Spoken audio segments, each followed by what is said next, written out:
Remember, we were talking about two things that should happen today. One, the market should end well, which they have. So 50% of the work is done.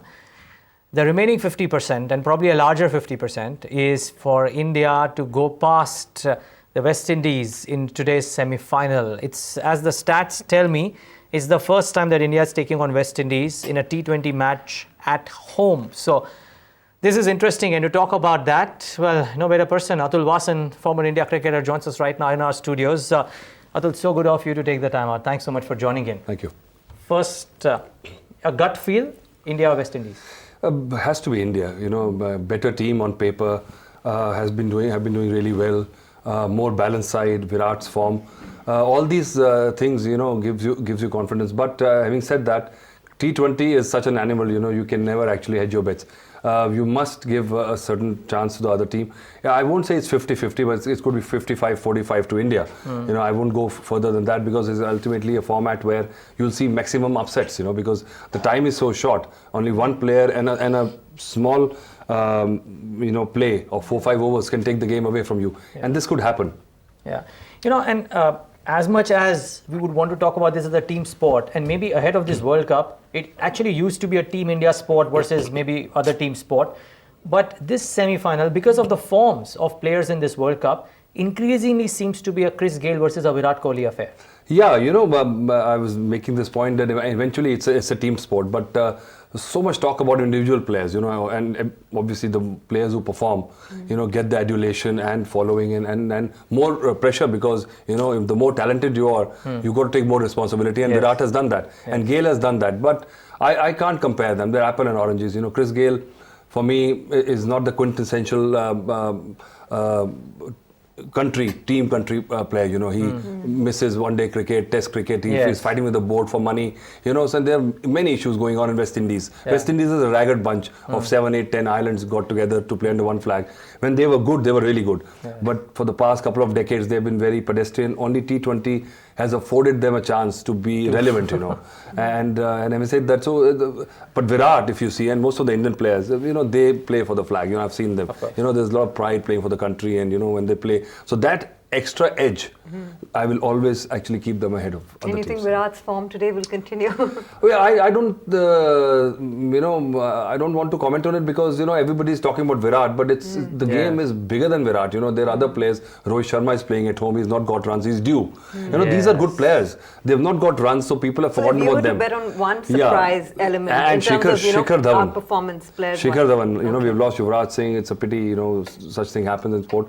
But Shikhar Dhawan is one who's due. You know, and I think these players don't become ordinary players from great players in 10 days' time. Yeah. So they will come good. Yes. And the players also will have to think that, you know, just take the foot off the pedal and just play the natural game. And I'm sure, you know, with the kind of happiness spread by Indian team, your markets must be going up.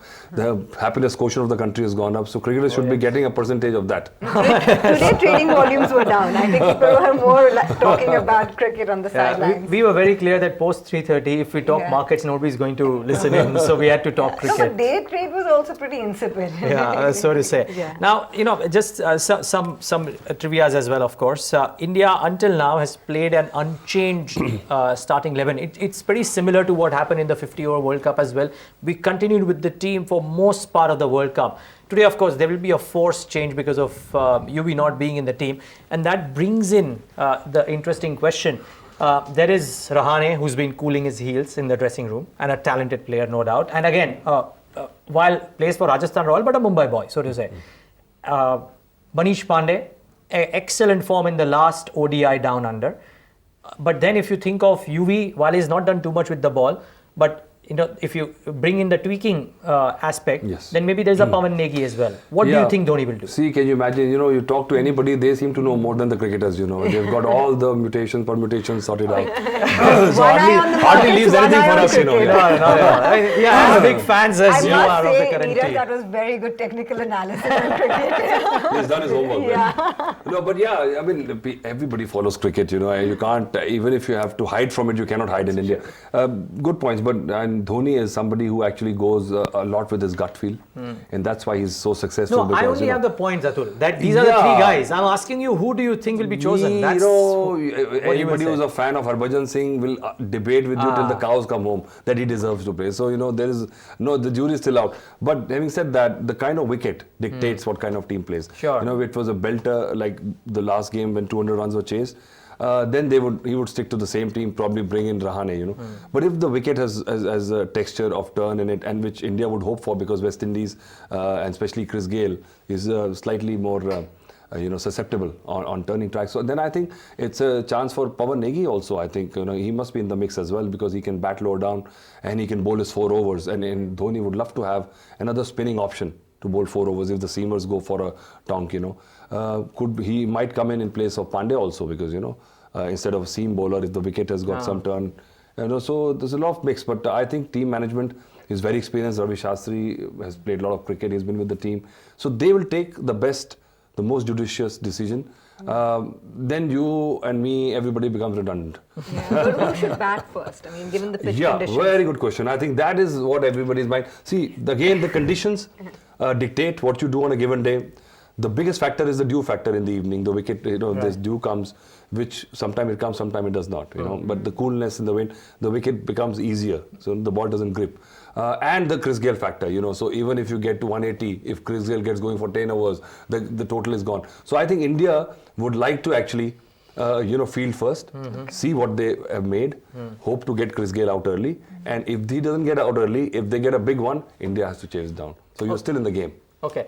The other question that I have for you is that this match should be quite unlike what some of the others are because of the size of the ground as well. It's a very small ground compared to others. Yeah, no, not a very small ground. We played here, but they've just redone the stadium. But the boundaries generally have been brought in from 70s and 80s decades. There were huge boundaries, 90, 100 boundaries. Right. I remember when we went to Australia, the boundaries, there used to be no rope. The fence used to be the boundary. Yes, of course. So now, because people want to see hits, sixes and all, they bring it. So it's hard job for the bowlers, poor guys, But no, it's a reasonable ground. It's not a smallish ground. Okay. What do you think is the par score? It seems smaller because the wicket is so good, the bounce is so good, you can hit the ball longer, So wickets also dictates the size of the game. I think par score, batting first, if it's a goodish pitch, you have to be close to 200.